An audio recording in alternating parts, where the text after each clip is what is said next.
Here we go.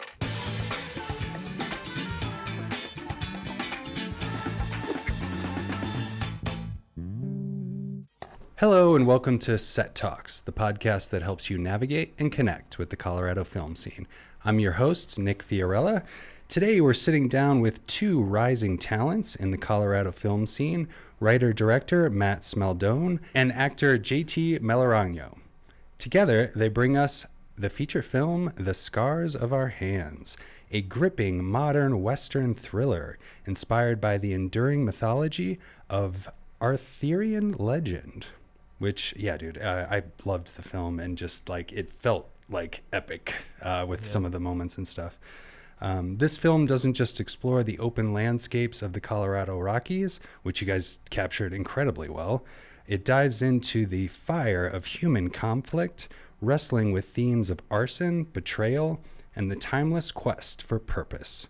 With a burning question at its core, where do I go? Where do I go when I feel lost? The film becomes a journey through smoke and stone, echoing both legend and reality, which again, you guys captured really well. I felt it's had such a power to it, I thought. But yeah, Matt, JT, thank you guys so much for being here. Thank you for having us. How's your guys' week gone? It's been good. It's been really good. We're it's always an exciting time to like start we've kind of just launched the second phase of our marketing for this film now that we've got distribution, and so it's just fun to be able to put stuff out there and finally give people like a real taste of it. We got our trailer up and we're going to be releasing clips throughout the next few weeks, and it's just so exciting to, I feel like especially once you wrap post and then you go through the process of trying to find a distributor, and it's just so much like paperwork and technicality stuff. A lot of logistics. Yeah. A lot of logistics. And you just want to get the film out Yeah, there. right. But yeah, no, that's awesome. It's feeling very real. Yeah. Hell yeah. Mm-hmm. Well, before we get into the interview, I did just want to watch the trailer so some people have some context for the kind of the feel of the film and whatnot. Mm-hmm. So we'll take a watch of that and then we'll come back and talk about it. I've seen it like 14 times and I'm still like, yes. We love the trailer. Yeah. No, I really liked it too. I thought it and you delivered on what the trailer shows, in my opinion. It's not just like some of these little slivers of the emotion and the impact of the film. I feel like it really does like show you what you're in for. Well, so that's shout always out nice to Ethan Line, our trailer editor. He did like a phenomenal job. Almost every time we like pull it up, we watch it like 3 or 4 times. It's just so much fun. So sure. Let's all right. And to you for writing the thing too. Oh well, you wrote a very concise and informative trailer. Thanks. Oh, thanks. cool. Well, yeah, let's take a look and then we'll talk about the film. Yes. Amazing.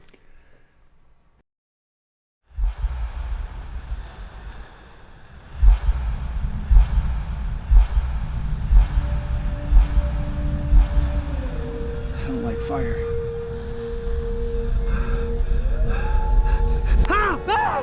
Well, that's a hell of a start. But you've done worse. How's life been treating you on the outside? I couldn't tell you yet. I'm not sure why you care, though. Last time I checked, you stopped writing. Well, you never responded, so after a while I was just wasting stamps. Spectre's at it again. And you think I helped him? No, actually, Kay, I need you to help me. Do it yourself. Got your little badge now, yeah? Are you threatening me? Offering you an alibi. How do I know I can trust you? We're brothers. So I'm getting paid? No. You always start pro bono. What about Arthur? What about him? Should I take care of him? Maybe you should take care of yourself first. I burned down some empty building because it was fun. I am not a murderer. Well, Spectre could have been. Food for thought. Forget tomorrow. Forget everyone else out there.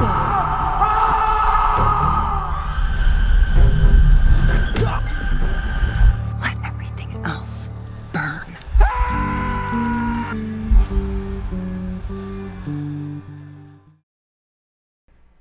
All right. Yeah. Dude, like I said earlier, I think that the emotion and the energy of the trailer is very much representative of the film, which is always nice to see, that it's not just the best parts of the movie or something like that. And then you watch the film and it's like, okay, didn't quite live up to what the trailer was showing, but it definitely does. So I would, really encourage people to go watch the film. I will try to keep this as spoiler free as possible. Me too. I'm gonna really But try. but I would definitely encourage people, especially if you're watching this after it's out. Which, do you guys have a date that it's going to be out? Yeah, so we are going to be releasing officially on August 8th. So it's actually up for pre-order right now on Apple TV. So we're really trying to push that, get as many people pre-ordered as possible, and then August 8th it'll come out on Apple TV and Amazon Prime. Awesome, which I think will be a week later after this is released. So I if you're watching this, and it's past that date, please go watch the film and then maybe come back and check this out. But as I said, we'll kind of try to keep it spoiler free. But yes, can you just, let's start with how this, the inspiration for the film and ultimately what led to the story, and we'll get into the script writing process and stuff. Yeah, it was really interesting kind of coming up with the story, because it's funny, I look back on it and I'm like, okay, well, I know I kind of based the story off of these like loose elements that I pulled from Arthurian legend, but I also was basing it off of these ideas, and it's almost like it almost feels so long ago that I can't really remember where the impetus for the idea really came from. But if I had to put it down, I think it would be, just observing kind of, specifically our generation. I think that we have it probably better than most people throughout all of history. The quality of our medicine is incredible. The quality of our living is really incredible. I mean, we're like, struggling artists, but still we like live in a wonderful place, and we're very, very blessed in that regard. Sure. And I noticed that, like, despite all this, there does seem to be a lot of unhappiness, and there's also a really, really vibrant search for a remedy to that unhappiness, and a remedy to the kind of question of like, why do I not feel fulfilled? And just in thinking about that and looking into that, what I kind of found is that I think a lot of people are looking to fill that kind of hole in their souls with happiness. But, in doing some reading and just, thinking through it, I think that doesn't necessarily work. I think that what gives you fulfillment is not necessarily happiness, but purpose. Sure. And I think that's kind of where I wanted Kay, the main character, to kind of, that's the journey I wanted him to explore, is that he's been just beaten up by life. He's had everything, kind of taken away from him, and he's just trying to avoid responsibilities, trying to just find something that will, allow him to get to the next day. He's living almost, a cheaper existence. And throughout the film, I wanted him to learn the lesson that, like, if you search for happiness, you may not find happiness nor purpose. But if you search for purpose, you will find it, and you'll probably get happiness thrown in as well. Sure. So there was kind of that, as well as the idea that how we go about that is, there's a really, really great emphasis these days on self-care, on kind of this idea of like, I need to take care of myself before I can adequately take care of someone else, which I think is very true, and I think comes from a really great place. But I think sometimes it can become a little distorted, right? There's the old adage, like, do unto others as you would have them do unto you. I think nowadays it can almost be flipped to, I'm not going to do anything for anyone else until I first do it for myself. And while there's a lot of, I think, really solid, good intention behind that, you don't want to let people push you around, you want to take care of yourself. I think that the actual way to find healing and happiness and purpose in your life is to live a life of purposeful sacrifice. And we see that throughout all of our stories, all the greatest stories, they revolve around a hero who is learning the lesson of what it means to sacrifice, and the intense power and purpose behind that, of giving yourself to someone else, giving your time, your energy, your love to someone else.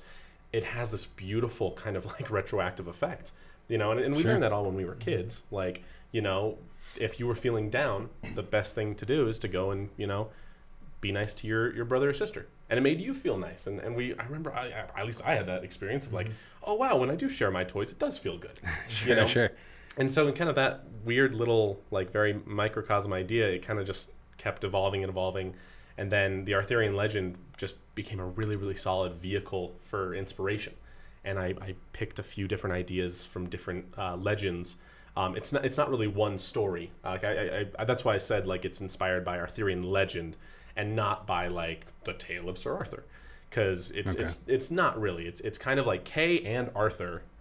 They are kind of directly reflections of King Arthur and Sir Kay, but there are times when Arthur is Sir Lionel. And there's times when Kay is Sir Percival and Lancelot and Galahad and all these different characters from Arthurian mythos. I just pulled these wonderful moments because Arthurian legend is. And sorry, I'm really nerding out on this, but yeah, you're good. Yeah, cool. I love hearing you talk about this. It's so cool. Well, thank you, man. Yeah. And it's just interesting because you read the stories, like you read the Sangreal, or I'm going to butcher the French, Le Mort d'Arthur. And half of the stories are these cardboard, didactic, a knight walks into the forest and sees an owl with the head of a man, and the owl with the head of the man says, do not, lust or something. And then the knight's like, well, what does that mean? And then a hermit pops out and he goes, it means this. And the knight goes, it means that. But then the other half of the stories are like the most insanely human, complex, and unexpected stories. Like just the character of Lancelot, who Kay is really, there's a lot of Lancelot and Kay. He's this guy who he's kind of known to be like the best of the best, but then the entire search for the Holy Grail, he just gets the snot beat out of him over and over and over again.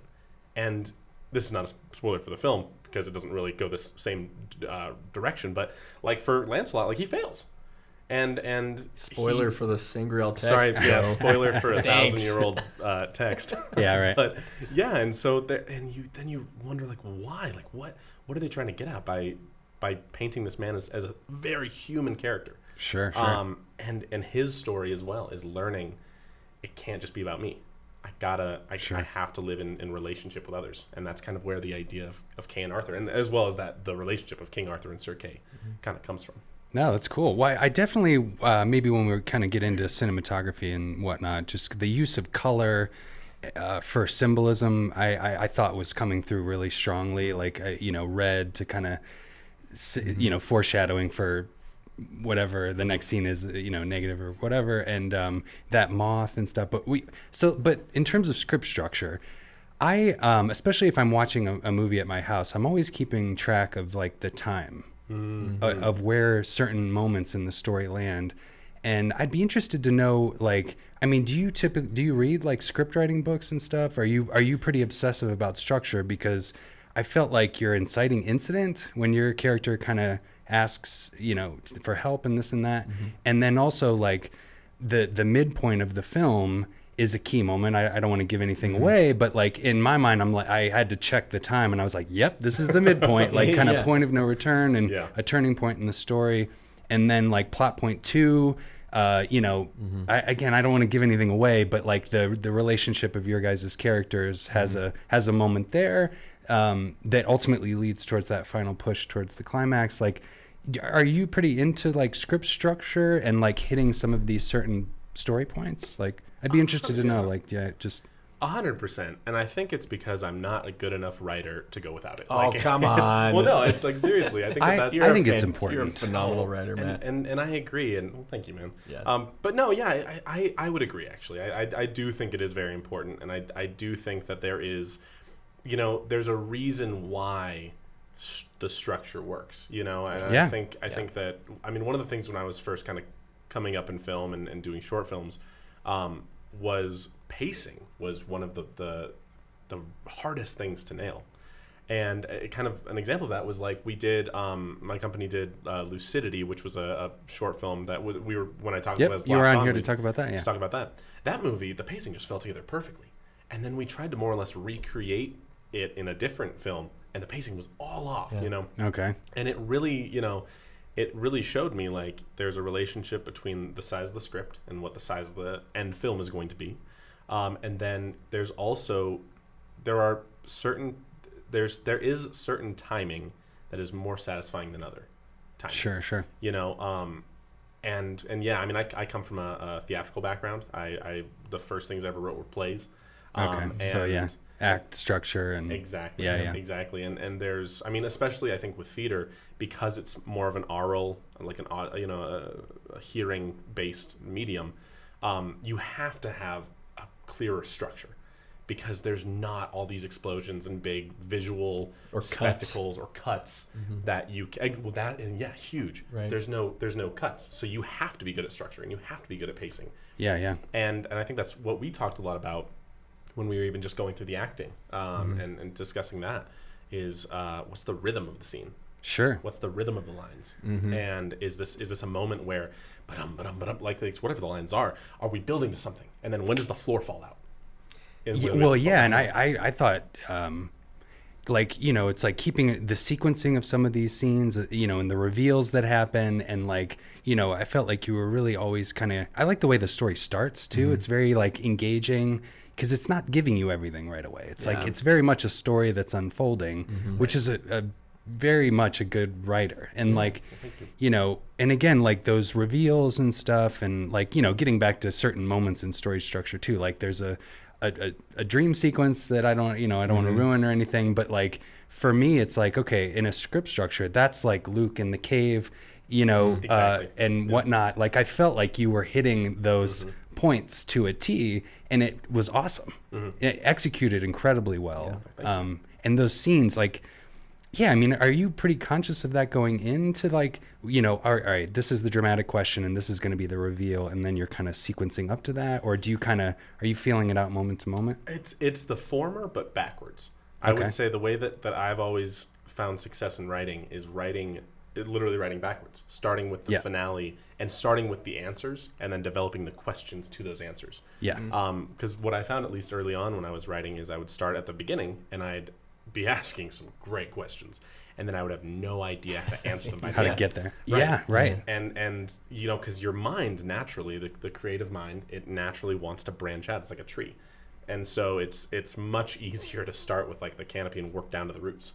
I agree. That's how I approach it. That's so appreciated too as an actor. Like the clarity of your vision, starting with the end and moving backwards, is just, it's so evident. The vision is so clear. It just makes everything so focused. You know, for sure. That came through significantly. And you can tell when you're watching something too, where you sort of get lost, you know? And I think it's maybe because someone's just sort of writing it moment to moment, and they, you know, a lot of arguments I always hear is like, you know, well, I don't want my script to be stale, so I'm against those kind of script structure books. I do not agree with that at all. I think that that's a little bit short-sighted. I think it's important to know the form and 100%. and write to that. And sure, if you want to mix it up in a Quentin Tarantino way later or something, okay, but sure. Underneath it all is the form. Yeah, right. You there are certain story points that we're used to over the last, you know, thousands of years that, you know, that I think are important to hit. So you executed it incredibly well, and it very much showed. I was like following it along, going, yes, nice. So clear and intentional. Yeah, totally. Well, thank you, and I mean that's in part for sure to JT and our other leads. Like I think that we had a lot of conversations about like why, like what are we doing here? What are these characters doing? And why are they important? And the archetypes behind the characters. Like Arthur is the confidant. He's also, well, I don't want to spoil anything, but he's the brother of the main character. Well, and this brother relationship, and I've talked to you about that before, and kind of you tend to have those kind of themes like of family in your films and stuff. Italians, man. Yeah, right. We always gravitate towards family-based stuff. For sure, It's so true. And It food. is, yeah. Yes. We had less of that in this film. I guess we did have the candy bar scene. There was the candy bar. Oh yeah, that was funny. That was funny. I love that. I'm a big component about food on set, you know, like in keeping things like even if you're getting people together to make a film, at least feed them. At least feed them. You know? Yeah, 100%. But well, no, that's awesome. Yeah, I thought you guys did an amazing job with the story itself. It was good. Thank you. Yeah. Well, if we could just kind of turn towards like, you know, raising money for the film. I was starting to look up stuff on the film, and I noticed there was like was it Kickstarter or Seeds and Spark? Like, Seed and Spark, yeah. Can you talk about like the raising the money for the film, and then getting into the pre-production process, once you've kind of secured your budget, and just any advice for someone like trying to raise a budget for a film and that sort of thing? Man, yeah, I mean, it was interesting. We started, really the start of our fundraising kind of began with the end of our last feature. Yeah. Because we were working on a feature called Life and Death, which was my first feature, and that was a low budget. I think it was like $4,000. Yeah. It was virtually nothing. Zero, yeah. But we made it, and it was our film school, and it was so much fun to do. And then kind of from there, once we had that done, we used the premiere of that film to kind of kickstart our fundraising for The Scars of Our Hands. We like hosted a big premiere, and the ticket sales from that went to our next feature. Oh, cool. Big QR code on the screen to donate to the Seed and Spark for Sure. Scars. Yeah. And I will say, like, for anybody wanting to like put stuff out there, do like a physical premiere. First of all, Yeah. it's the most fun thing ever. Get people in the room. Get people in the room. There are some incredible small theaters in Denver that are very affordable, are very kind, very accommodating, and The Bug. The Bug. That is was fantastic. where my mind Oh, went. man. Yeah. I mean, the Bug is where we Great started. venue, I yeah. love Is that the where you Bug. guys did it? Yeah. Oh, Well, nice. for, I love For those Life guys. and Death, we did. Scars was at the Oriental. Yeah. Oh, that's right. That's Yeah. right. But Which even, I like- couldn't be there for that. I wanted to. I was out of town, but no yeah, I worries. remember you promoting that. Yeah.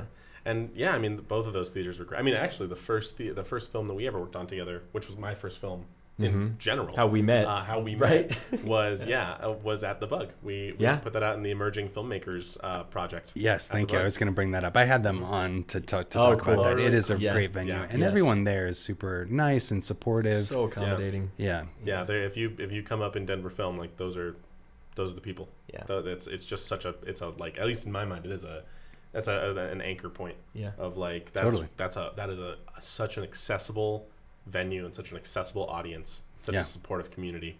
It's the best. Even to just like test screen something. I just shot a short film last week, and I definitely want to test screen it there 100%, before we yeah. send it to film festivals. Just Yeah. just before we send it out as a like little in town screening for Yeah. the crew and Good other for you. people. But That's awesome.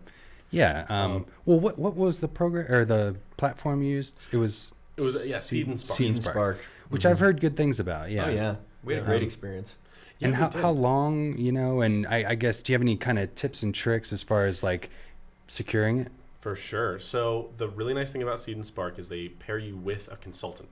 So the consultant will look at your kind of like outreach and look at what you're capable of, and they'll help you come to a number that they think that is feasible for you to raise. Which was really, really important for us because we, thankfully we had a huge team behind it. It was myself, JT, we had our whole company, reaching out to everyone they knew. And so we met with our consultant, and they were like, okay, you can raise probably this much amount of money, and you get 2 months to do it. And the thing that also is kind of interesting is that you don't get any of it until you hit your 80% green light. Okay. But once you but their success rate is like in like the 80s or 90s. Yeah. Like I would 1,000,000% say if you're gonna fundraise a film, do it from Seed and Spark. It also just Sure. looks great. Yeah. Just the The platform UI, itself. yeah. Yeah, The yeah. platform's fantastic. Super, super nice. And they were super helpful with like, like what are we going to give as incentives? Like, what are our tiers? And they were like, don't make any extra work for yourself. Don't be giving out T-shirts or posters that you're going to have to print or you're going to have to go and make or you're going to have to spend money on. Right. Do experiences. So we did like a awesome table read, and we invited people onto set, and we did like, hey, you can come to our screening, be a special guest at the premiere, and Instagram shout out Oh, there you go. for lower tiers. super easy, Yeah. fun stuff. Which all plays into building an audience yeah. anyway, so that's cool. Okay, yeah. What about the production companies involved? I did notice there was a few people involved, and were those people on board from the very beginning? Were some of those people just to help with distribution? I'm just curious. Yeah. We didn't have them yet. Yeah. Oh, At the okay. time Yeah. of crowdfunding, that was all post. Okay, cool. Yeah. Nice. We figured this one out as we went. That's cool. You know? Aren't we all? Aren't we all? Yeah. It was very much like, we raised all the money ourselves as Yeah. Chameleon Film Studios. And then from there, we got hooked up with our post house, Unison Productions. And they connected us with JBD Music Works, which are the best composers, I'd say, ever. They're so great. Legends. Literally the most like intelligent, creative, kind, fun people to work with. Oh, cool. Like, I'll have to link them in the yeah. description. And Unison as well, but both. Yeah, both teams.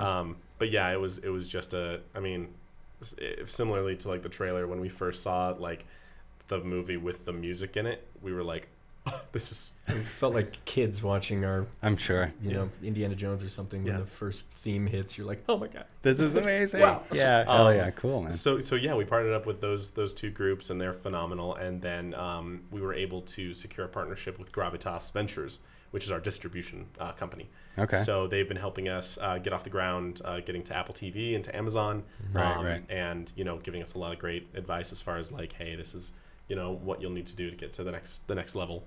Sure. Which I definitely want to circle back around to that. Yeah. Just to kind of, I'm always curious about that, and I feel like it's different for every film.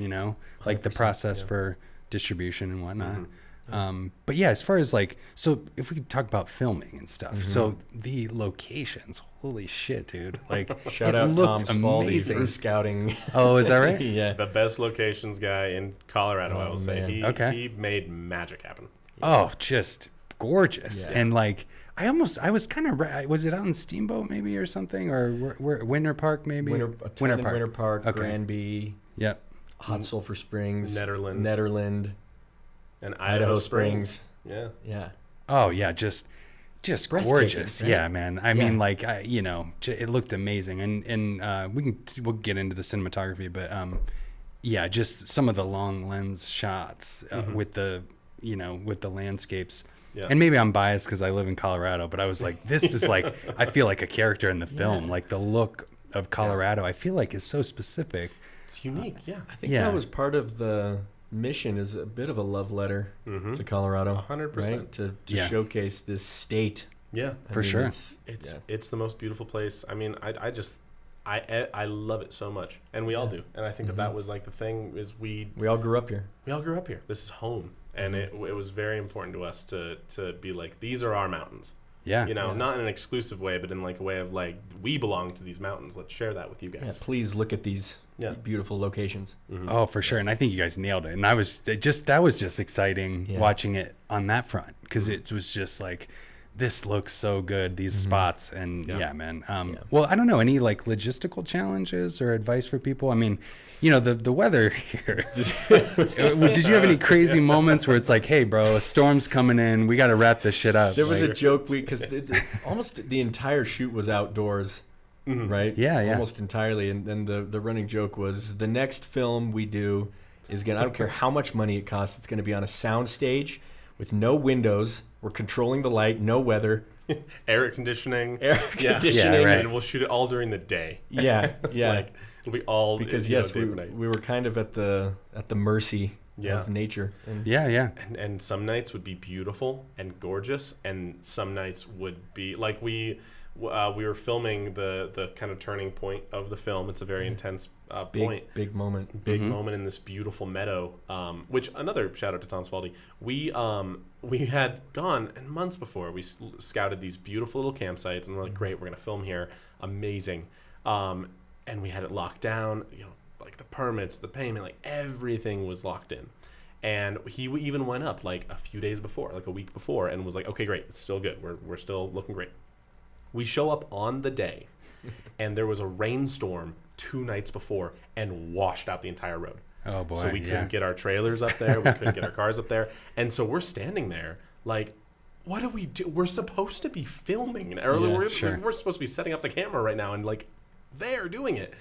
And Tom Spalding, in his, hopefully we'll be able to get him on something one day, because he has this incredible wit and sense of humor.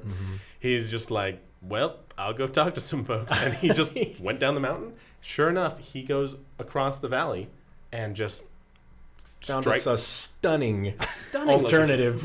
Oh, wow, really? Yeah. So like last minute? Within half an hour, he goes over, meets a complete stranger, becomes great friends, and they let us film there for like a week and a half. Oh, okay. So it's on someone's property? Yeah. Wow. I mean, just like out of the blue. And I think that location was honestly better than the one that we had planned on. Of course. So it always seems to work out that way. Right. It's like Jonah Hill, when he was talking about Wolf of Wall Street, he said that directing and filmmaking is just advanced problem solving. Oh yeah. Like that's what it is. Yeah. Oh yeah. It's controlled chaos. Constantly pivoting and adjusting. Yeah. And a lot of times it always ends up working out, though, you know. Yeah. So you just have to Oftentimes kind of better, as or you said. better, right, Yeah. right. Well, can you talk about the schedule? Like, how long did this take to shoot? Did you kind of go into this with like, all right, we're gonna shoot this in 11 days or whatever it is? Like, you know, what was the schedule? It was 19 days. So Okay. I think it was more or less like 3.5 weeks. Nice. And yeah, it was nice. We kind of did the majority of it in the first 3 weeks, and then we had like a half of a week for just the finale at the legendary Argo Mill and Tunnel in Idaho Springs. Oh yeah, I should touch on that. What? Yeah. So what? It was Crazy, right? So- like just some old. Yeah, so it's the oldest and like most well preserved and largest and most beautiful gold mill and mine in the state. Wow. Incredible historic attraction. I so recommend any of the viewers go to Idaho Springs, take the tour. It's fascinating. It's fun. It's so interesting. The history behind it, as it relates to Colorado, is incredible. You know, like they had a like the science behind it, the history. It's incredible.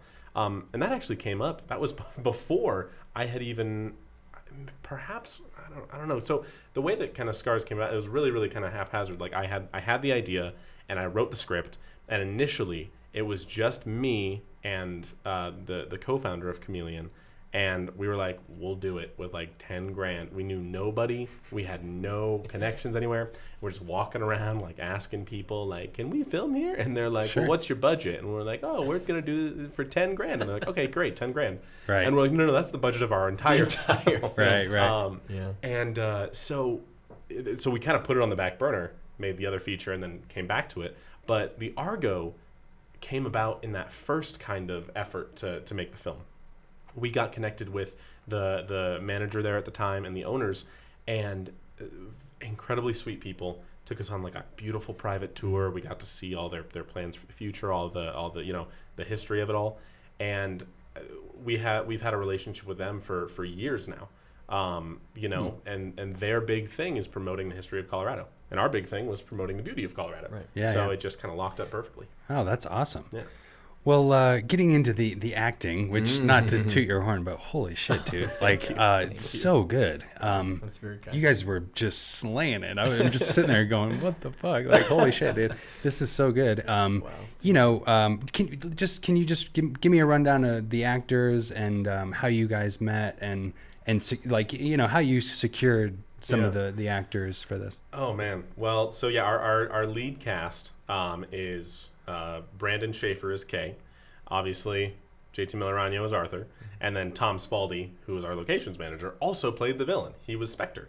And then we had Olivia Hendrick, who's a local actress here. She's phenomenal. She was Kate, and then Paul Anthony McLean was Joe, our kind of like sage character. That guy was so funny. He was Yeah, fun. right. Yeah, He's good. I'm sure you guys were dying off camera. It was a good one. That was a fun day. But yeah, it was a lot of it just personal relationships. Okay. Like, I think, and I'll let you kind of chime in on how we met and tell that story, but I think I fell into, for casting, I just fell into like the greatest, most talented friends. And then I was like, all right, you like, Would please. you like to be in my movie? please. And then you turned out those performances. Holy cow! Like, well, thank you. well, can you talk about that? I mean, do you? I know you mentioned a script read. Like, do you do rehearsals? Like, you know, and whatnot. And then also for some of the emotional stuff, like, you know, maybe how do you get into that headspace to be able to accomplish that level of a performance? I would imagine there's some build up to that to get there. Yeah, I think for us, so Brandon, who plays Kay, is also our roommate. The three of us live together in Los Angeles. Oh, is that right? Okay, Yeah. cool. Mm-hmm. So he and I spent that whole summer leading up to the shoot. Just we were running lines and getting them in our heads, and we sort of intentionally were just doing it kind of rote and blandly, so that on the day we could just be open to whatever happened. And so honestly, for those big emotional scenes, there was a very meditative energy almost Yeah. We were very just kind of trying to be calm and just resolved and trusting the prep that we had done, not trying to sort of death grip like a tier or a result or something. We were both just like, I'm just going to be here with you today and we'll see what happens. And the environment that Matt created when those big moments came up, what was the reason that they were able to live and breathe as they did.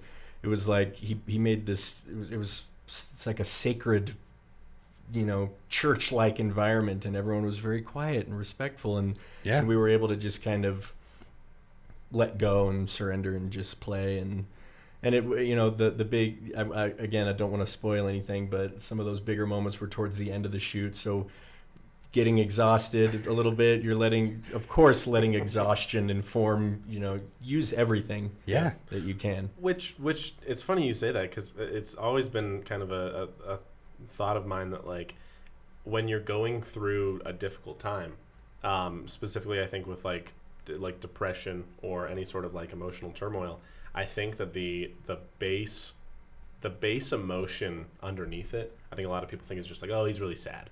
But it's like, no, he's exhausted. Yeah. Like, fatigue is such a powerful, and not to say that like, I worked him to the bone and then they were able to pull out these performances, but like, we were miserable. No, I'm kidding. You're right, though. It's exhausting. Yeah, I think the exhaustion played for it. Yeah, and love. There was just a lot of love, I think, between us. It's always such a cheat code to make a movie with your pals. Yeah. Sure. To have a rapport already and just, be with your buddies. Yeah, it just that was super special. Yeah, it was so. Yeah. I mean, and there were so many moments where, like, because JT also was a producer on this, and Tom was a producer on this. Like, there were so many moments where, like, the first 3 days, I got I got dysentery. Like, I lost 11 pounds that first week. Yes. I was describe sick. it for us in detail. Would Yes, you? so the porta potty on our set. No, yes, but the Granby porta potty. But it was like I was like ill, like very, very ill, and I just remember, like, what I actually remember about it is I don't remember anything, because they all came together and they were like, we gotta make sure that everything's smooth, because like Matt's obviously dealing with his body shutting down, so let's band together and let's get this thing done. Mm-hmm. And there was so much support and so much kindness and so much camaraderie and community on set.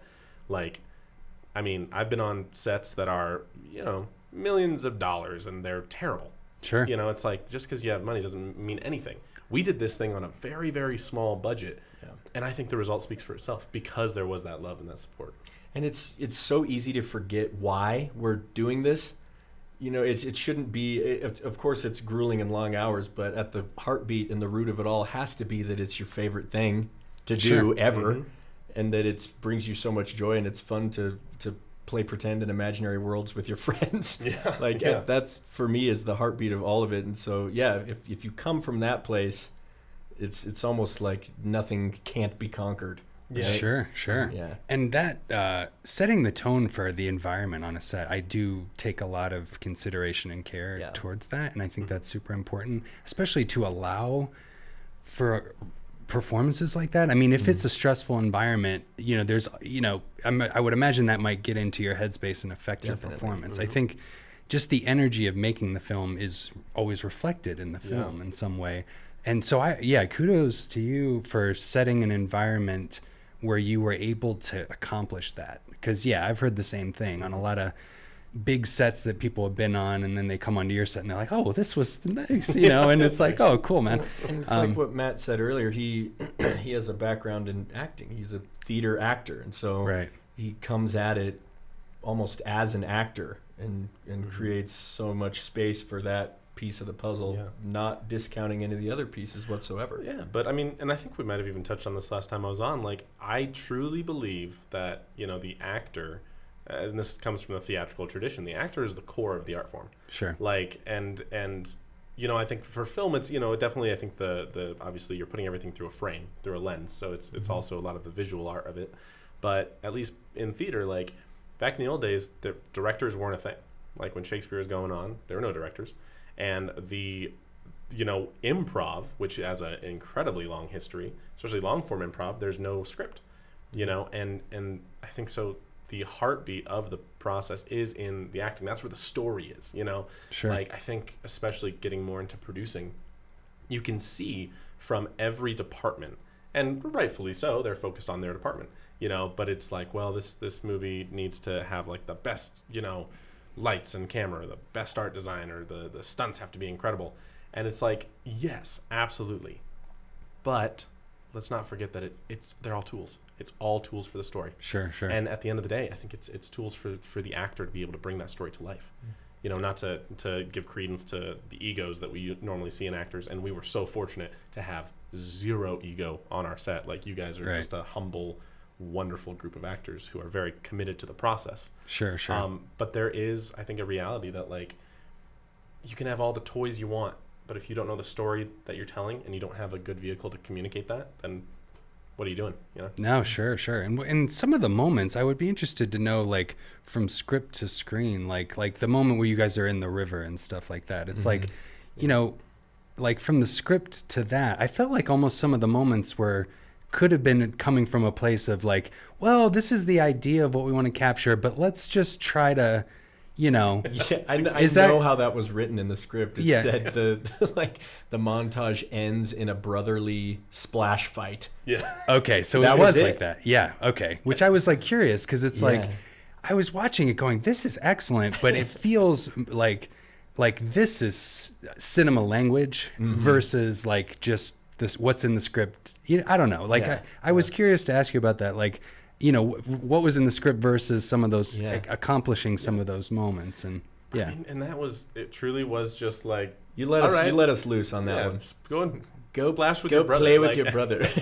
Oh, and your guys' like interaction was excellent, you know, and it's just like, well, shit, this is like, again, very cinematic too. Like, and I feel like in a lot of cases you might not be able to write that to detail in a script. It's like, you just have to like, here's the moment we're going for and let's try to capture it, you know?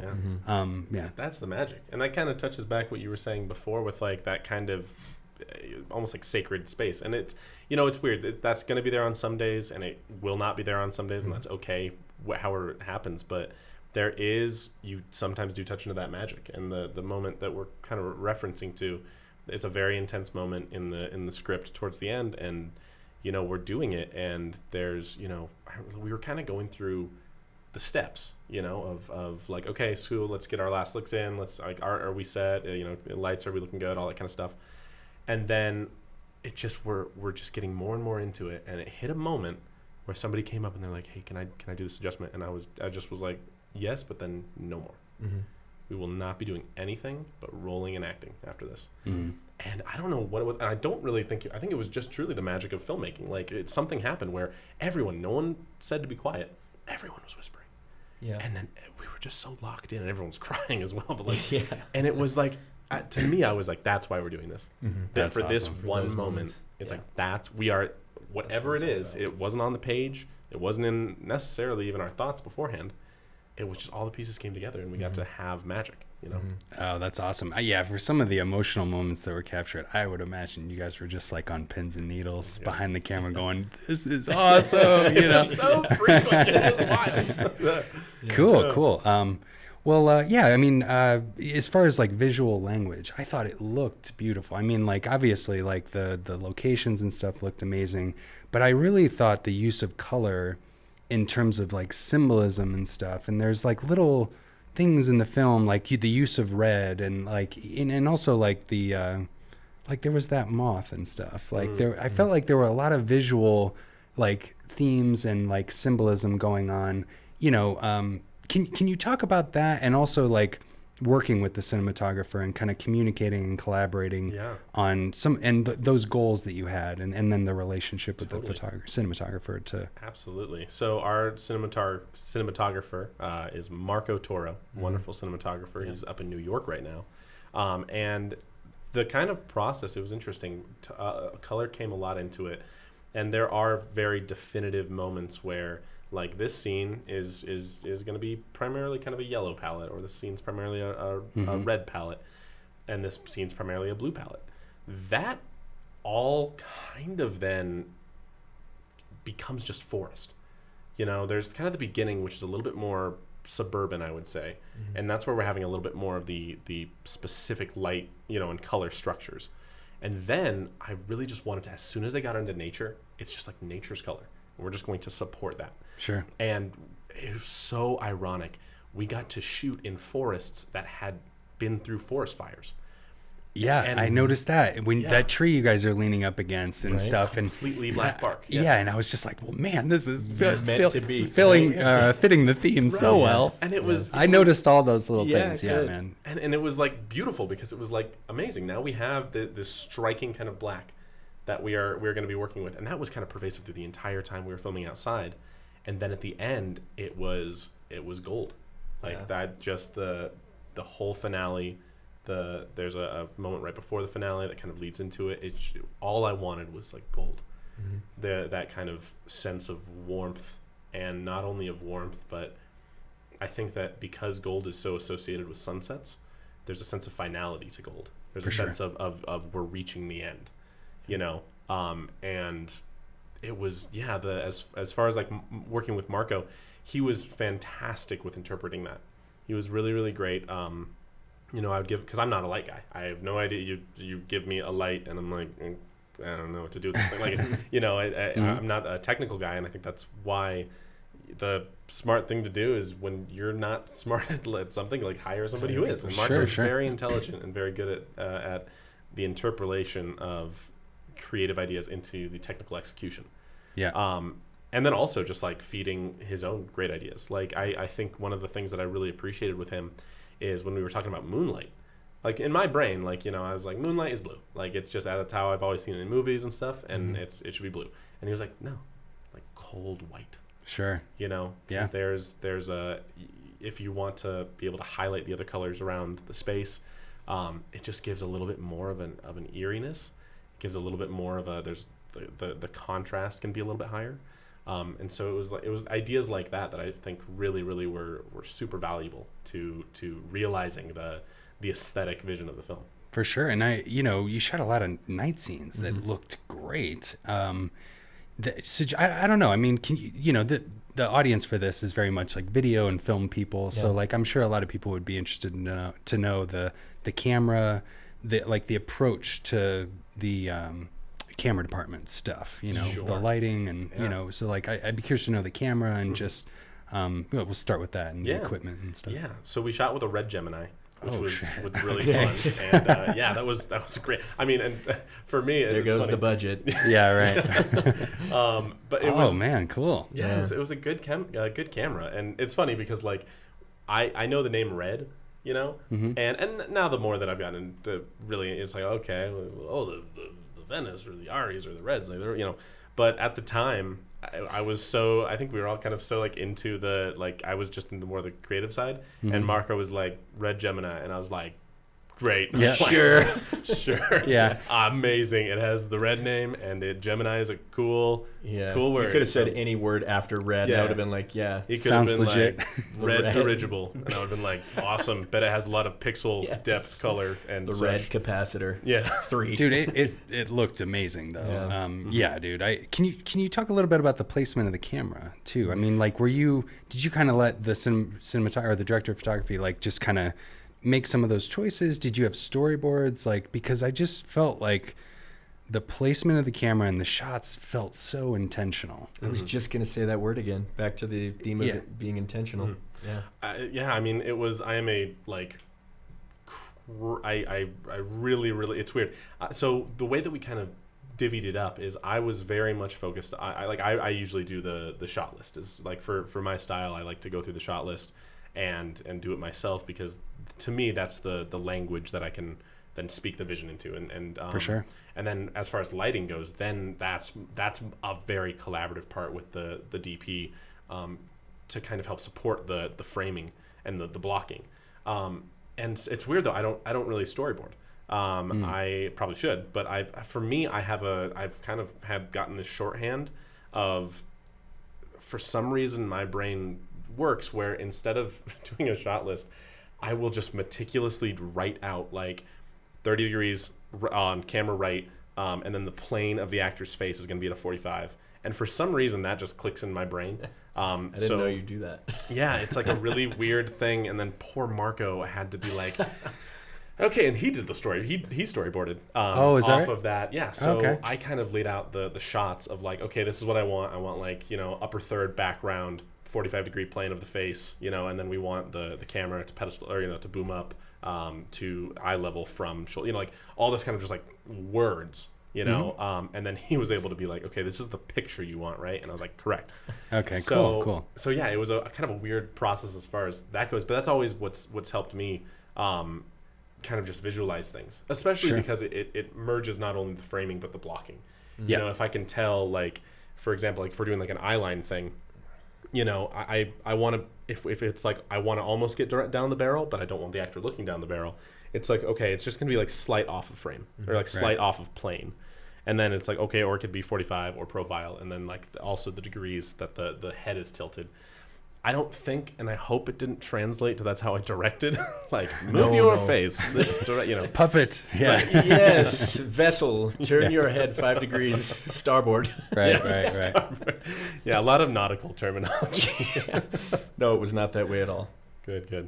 No, I agree, man. I'm obsessed with storyboarding. I'm super into 3D, so I 3D model everything. Oh, cool. Sick. And the blocking going into the shoot. Yeah. Because you So it's dialed like it a in. diorama. Yeah, and it's just That's like, so cool. Really and I don't know. I've been able to like work out some really cool blocking things by doing that. And then, and if it's something where it's like you don't have time to go on location and do a rehearsal and figure that stuff out, you kind of show up with enough of a plan that it's like, for each moment, blah blah blah. That's a But, cool idea. but that I like that though, and I always try to sit with the cinematographer to look at those. And I'm always open to like, if you've got I don't care if who has the best idea, as long as it's as good as it can be. So it's like, I usually sit like what you do with the cinematographer to dial it in and make sure that they're getting their ideas in there as well. But yeah, I agree with you. Like from a blocking standpoint, it's good. Yeah, super helpful. Well, I don't know, any like stories on set? I mean, you mentioned some things about the weather and stuff, but like, I don't know. And also the approach to just capturing some of these moments. I don't know, were there certain crazy moments or things, that really like fell together and worked out in a way that you better than you anticipated? And you mentioned like the location, there was a last minute switch on one of them that turned out to be better. Do you want to tell the moose story? Yeah. Oh boy, yeah. Yeah, I would Colorado. love to tell the moose story. Well, so it's like I grew up here and have never seen a moose in my life. Same. Oh, And is that then right? on set, I think on maybe 3 or 4 different occasions, we were approached by a family of moose, like a very defensive mother who was kind of rearing.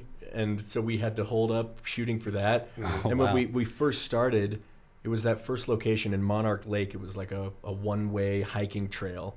And I mean, with independent film, it's all hands on deck. So everybody, actors, everyone is carrying C-stands and flags and all this stuff. Sure. And on one of the trips, a moose started to come down the hiking trail.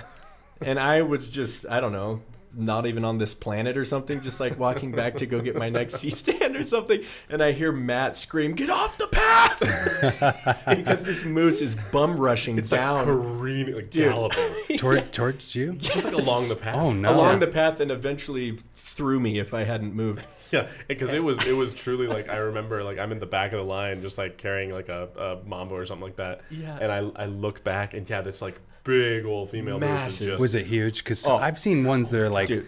maybe a little bit bigger than a horse, but then I've seen ones that are like as thick as my Galloping. car. Yeah, that's Absolutely terrifying. galloping. And I just see, I see it, and I just like, get off the road. And I see like, because there's a whole like a line of people carrying stuff, and they just dive into the trees. Yeah.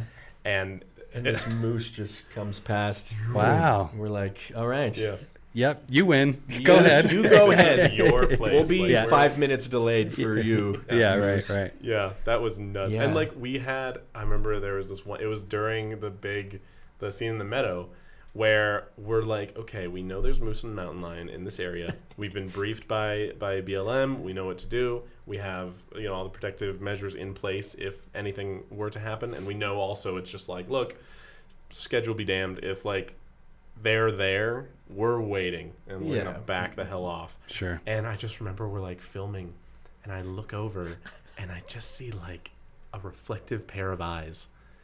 And I'm like, oh, Speaking no. of distractions during a scene, Yeah. it's like, Oh no!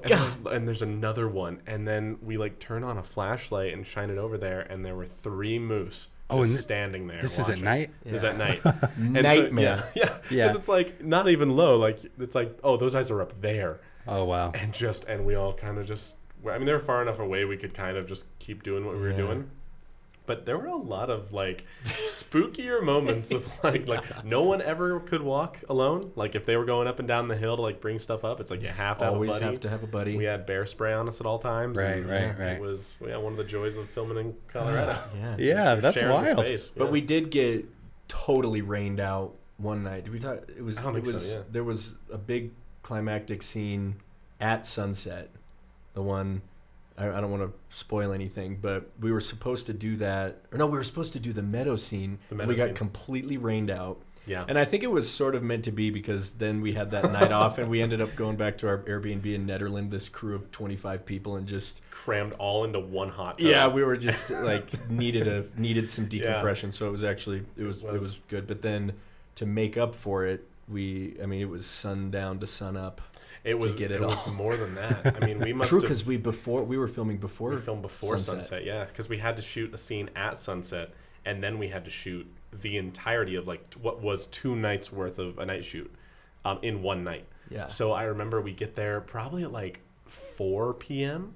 and we start shooting, and we watch the sun go down. We get one of the greatest looking scenes in the film, I think. With the I think so sunset. too. And real quick about that moment. So my dad was on set that day. That was his donation perk, and like kudos directing moment to you because the sun was ever so slightly setting, and I think you knew that we didn't have it.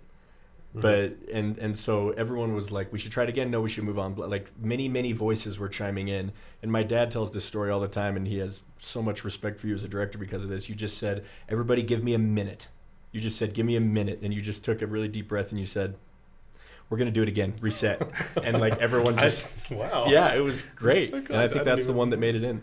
Yeah, Yeah. it's so wow. That's so nice. Yeah. I'm gonna have to say thanks to your dad. I didn't even know that. I had no idea that Yeah. was a story. Yeah. But anyway, Someone's got to be that voice in the Oh, room yeah. when everyone's excited and not, Yep. but it's like okay, everyone. Well, and, Yeah. and that's the thing. It's like we were talking about this on the drive over. Like being a director is weird because like at the end of the day, you just have to like it's your job to like it's such a collaborative art form. Yeah. But at the end of the day, it's like it's your job to say yes or no.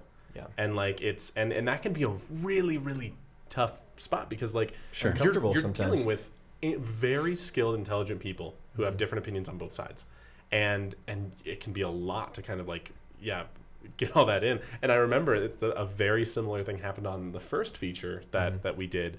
There was a scene where like we were gonna pull up this like a car to like a curb, and they were gonna have a conversation and get out, and we just couldn't figure out how to do it. And everyone is jumping in, suggesting things, and it was like a similar moment where I was like, hold on everybody, and I Okay. just grabbed the first AD and we walked over, and I was like, what do you think we should do? And he was like, we should do that, and I was like, I agree. And then we walked back, and like it can be terrifying, but but yeah, getting back to that day. Yeah. So we film out that scene on sunset, and then we just move into that night, and we filmed the whole night. And I So many Monster energy drinks. so many Disgusting amount. disgusting Sure, amount. sure. There became a small rivalry on set between Red Bull and Monster, Yeah. and I think just because Monster was cheaper, Monster we bought more of it, so that one won out. Bigger Nice, cans. nice. Bigger cans.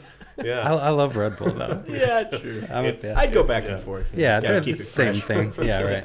But yeah, we filmed that whole night, and I remember we wrapped, and we're also Sun is rising. so excited. And yeah, Oh, it's like wow. that blue pre-sunrise thing, and we're all there waiting for. I can't even remember what we were waiting for to like get out of there.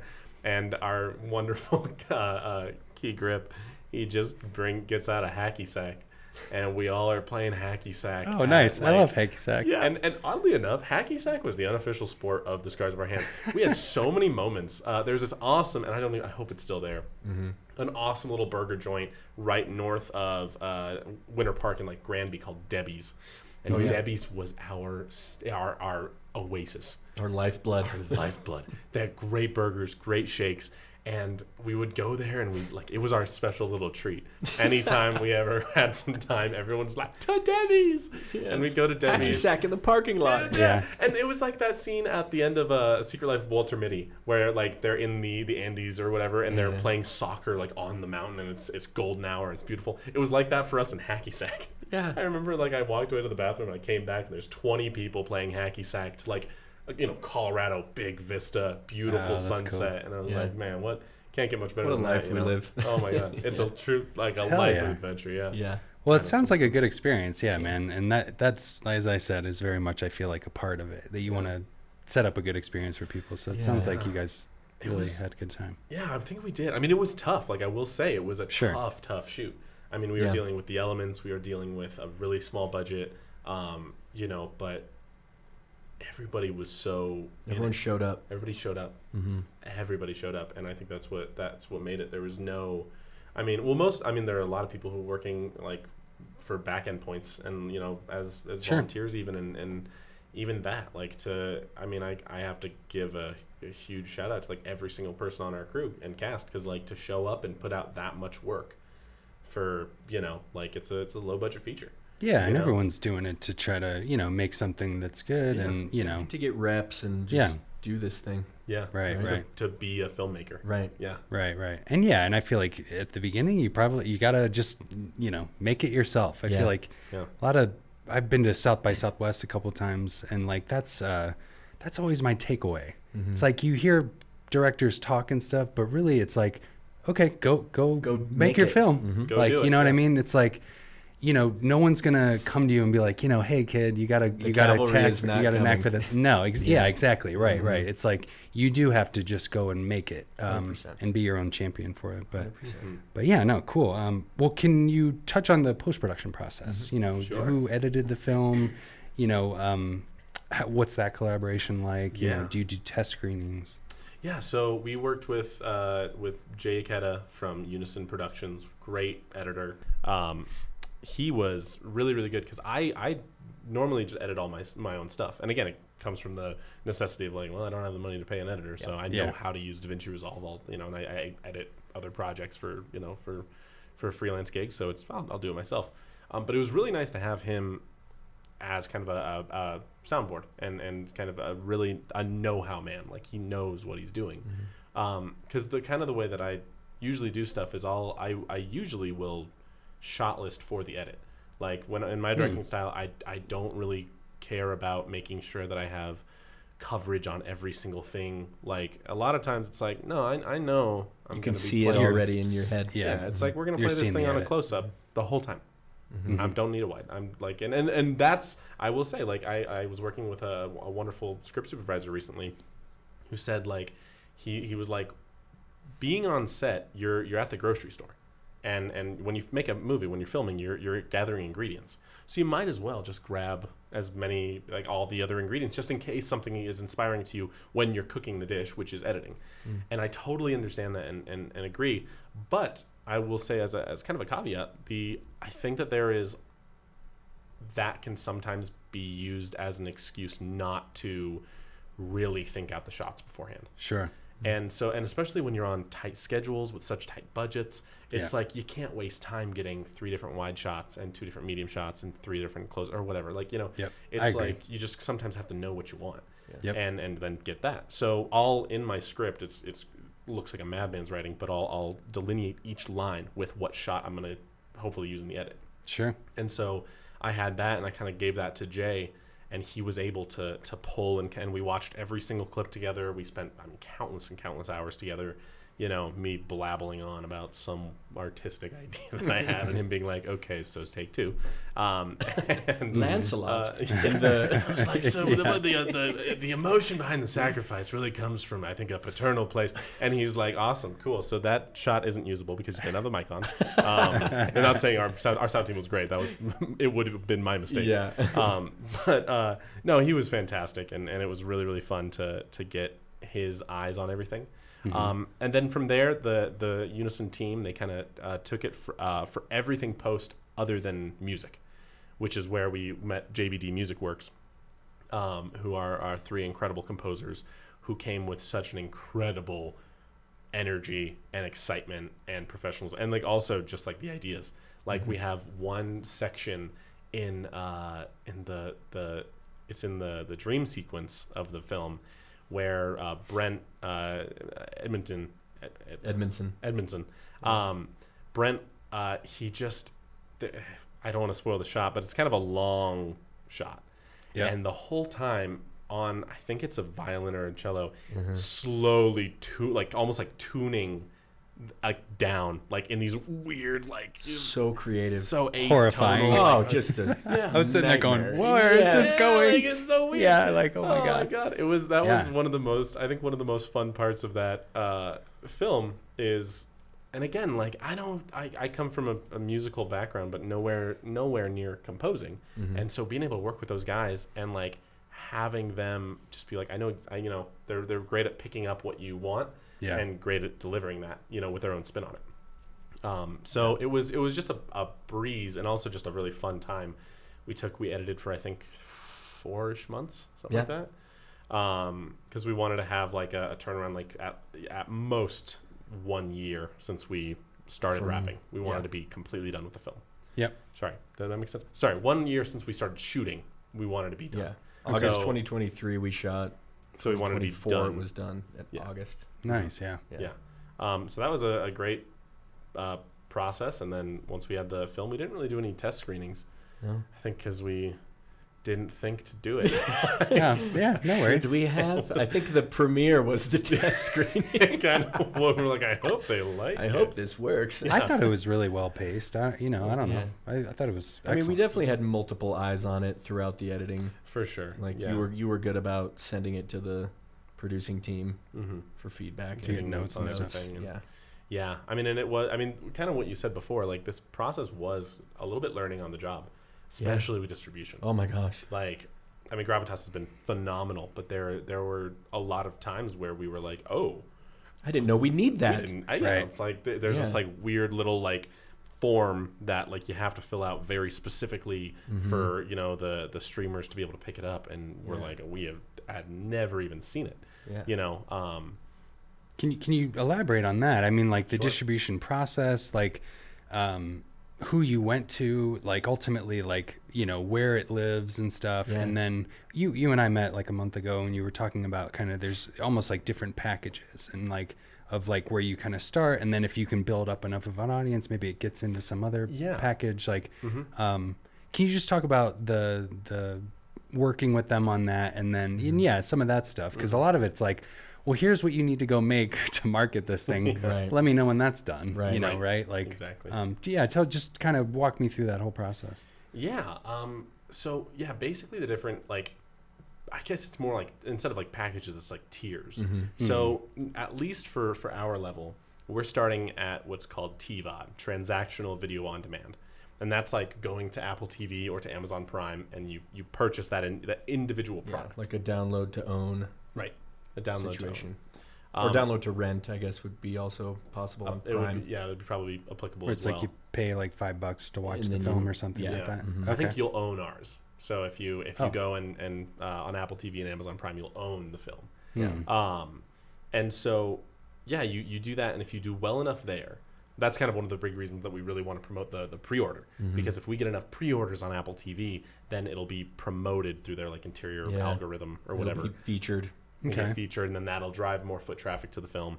And then if it does well enough there, then you can get moved up to what's called AVOD, or advertising video on demand, or advertisement video on demand. Peacock, Tubi, Freevee. Yeah. Any of the ones that are free to watch, and they make their money through like a commercial break or an ad break. And then if you do really well there, then you get to la creme de la creme. The Netflix. The Netflix SVOD, which is subscription video on demand. And that's the one where you have to pay a subscription fee to watch. So that's like premium Hulu, that's HBO, or just Max now, I guess, and Netflix. Yeah. Oh, cool. Well, that's interesting. Yeah, to hear. Thank you. Yeah. And like, I don't know, did you work with a sales agent? Like, who did you approach that ultimately laid this out for you? The craziest story. Yeah. Our lead. You want to tell the story? Sure. I mean, so essentially we were about to, I know you mentioned festivals earlier. We had submitted it to a lot of festivals, and ended up not really getting any traction, actually. But Oh, that's surprising. Yeah, it was weird. I think it may have had something to do with the with the its length. runtime. Yeah. Okay. But that was going to be our strategy, was to just attack film festivals, go to them, try to network at them. But what happened is our lead, Brandon Schaefer, who works at the Riviera Country Club in Los Angeles, was invited to play golf at Bel Air Country Club and ended up getting grouped with the husband of the vice president of Gravitas Ventures, and just started having industry talks on the golf course and mentioned our film and got us that connection. Mm-hmm.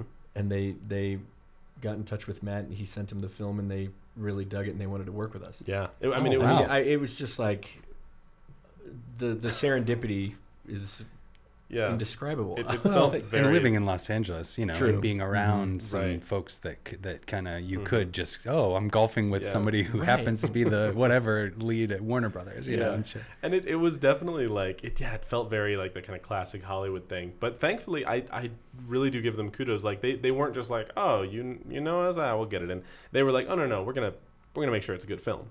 Like Yeah, they were vetted it. Yeah, They they vetted it. still were very professional as far as like, no, we want to make sure that this reaches our standard of quality, so that we feel confident and we want to support it. Yeah. Um, Like it wasn't a favor. That was It the was- in, and then it was like, well, now you will undergo the exact same review that Sure. all films Right. undergo. Yeah. You guys were prepared to have that conversation, Yeah. clearly. So that's, Yeah, it was definitely, I think you said it perfectly. It was serendipity. And then from that point, that allowed us to more or less skip the sales agent portion. So we went straight to distributor.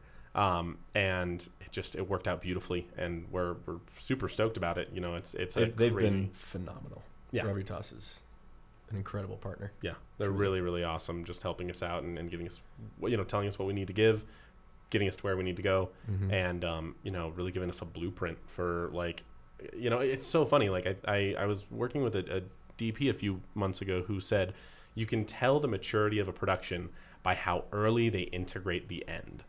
So which I thought was just genius. It's like, if you have spoken to your colorist before you begin shooting, right. that's a sign of a pretty mature production. If you're talking to a VFX artist and you have a consultant on set, that's really mature. If you are already thinking about marketing and distribution in pre-production so that you can put it into the budget, that's also very mature. We were not that mature. So That's What a do you learning mean? experience. yeah, it was definitely a multi-phased fundraising effort because we like made the film and then we were like, amazing. And then there were a few costs to go along with like distribution. We were like, We need a combined continuity spotting list? What's that? yeah, what is this? Yeah. So then we had to do another small round of fundraising and get the money for that. But it was it's like, I want to say, thankfully, I think we're past it being just film school for us. This is a legitimate product that we are super excited to market and to show everybody. But it was such a wonderful learning experience as well. Awesome. Well, on that note, where again can people watch the film? Social media channels, website. If anyone listening wants to support the film or watch it, where should they go to do that? The best way would be to pre-order it on Apple TV. Okay. So if you go follow at Chameleon Film Studios on Instagram, that's the best way to stay in touch with what we're doing. Yeah. There's going to be frequent posts about the journey leading up to its release on August 8th, its journey after August 8th, leading up to other channels. I would just use that as the single source of truth for how to stay in touch with what we're doing. Yeah, and you'll be able to find the link to the pre-order page on our Instagram. You can probably just also search The Scars of Our Hands on Apple TV. Which is so crazy which to is say out fun loud. to say. It's so cool. Insane. And I'll link to this in the description. Amazing. too. Yeah, awesome. And you can also feel free to check in with Gravitas Ventures, JBD Music Works, and Unison Productions on Instagram, as well as Chameleon Film Studios, obviously. And then, we'll be just continuously posting there and keep everybody updated as we go. And if you guys don't mind, what about you guys personally? Like Instagram, like if there were people local to Colorado and they wanted to reach out to you about a next film or something of that nature, what would be your guys' social media channels? Instagram is the best for me. So that's at JT_Melaragno. And mine is at Matt Smaldone. I was Nice. lucky enough to get Straightforward. Yeah. Nice. No underscore? No, I got. Maybe I'll delete my underscore. Yeah. Can you do that? You can just change. Oh, I Do don't know. whatever you want, man. Hell yeah, baby. Nice. Well, thank you guys so much for doing this. I know you're busy, Yeah. and thank you for kind of squeezing this into your schedule. And I know you guys are living out in LA now, so coming to do this, I really appreciate it. And it's always better to do it in person. Yeah. Oh, absolutely. And this is home. Like that's having experiences in LA is fantastic because that's the kind of the birthplace of the industry. But this is our birthplace. This is our and we come back. I mean, even being out there, almost the majority of the work that I've gotten is back in Colorado, and it's a constant source of joy and of fulfillment, and it's home. So thank you Yes. for hosting us here. No worries. We really appreciate it. Well, yeah, I mean, definitely anyone listening, go check this film out. It's excellent. As you said, it's very much like a love letter to Colorado. That you guys captured the areas of Colorado so well. It looked amazing, and I really enjoyed the film. And I was talking to you guys about this on the way in, but I'm always just like blown away by the accomplishment itself. And when you watch it, it's like engaging and it keeps your interest throughout. And I thought you guys did an amazing job. So, so great work. I'm looking forward to see what you guys do next, and everyone should go check it out. Thank you. Thanks, we want to Nick. see your short film that you did last week. Yes. Sure. Just I'll posted send on it to that. you. I'd love to get yeah. some notes on it from Absolutely. you. But cool. All right. Well, this is Set Talks, the podcast that helps you navigate and connect with the Colorado film scene. Thanks for tuning in.